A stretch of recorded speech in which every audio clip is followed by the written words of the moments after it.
అసలే చలికాలం, రోజు రోజుకి ఉష్ణోగ్రతలు పడిపోతున్నాయి. చలికాలంలో చాలా జాగ్రత్తగా ఉండాలి. ఎన్ని జాగ్రత్తలు తీసుకున్నా చలికాలంలో కొన్ని రోగాల బారిన పడే ప్రమాదం ఉంది. అంతేకాకుండా అనారోగ్య సమస్యలతో బాధపడేవారు చలికాలంలో చాలా జాగ్రత్తగా ఉండాలి. ఈ సీజన్లో మీ సమస్యలు మరింత తీవ్రమయ్యే ప్రమాదం ఉంది.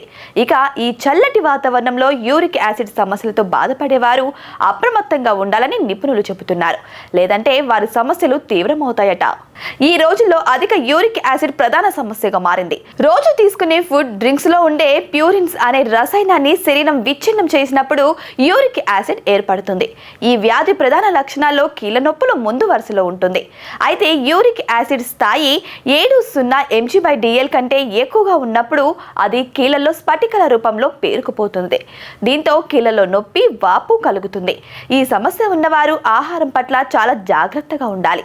చలికాలంలో కొన్ని ఆహారాలకు దూరంగా ఉండాలి. ఆ లిస్ట్ ఏంటో ఇక్కడ తెలుసుకుందాం. NHI నివేదిక ప్రకారం ఆస్పరాగస్, పాలకూర, క్యాబేజీ, కాలీఫ్లవర్, చిక్కుళ్ళు, వివిధ రకాల బీన్స్, పుట్టగొడుగులలో ప్యూరిన్ కంటెంట్ ఎక్కువగా ఉంటుంది. యూరిక్ యాసిడ్ సమస్యతో బాధపడేవారు ప్యూరిన్ ఎక్కువగా ఉండే ఆహారం తీసుకుంటే పరిస్థితి మరింత దిగజారే ప్రమాదం ఉంది. అందుకే వీటిని ఎక్కువగా తినకూడదని నిపుణులు హెచ్చరిస్తున్నారు.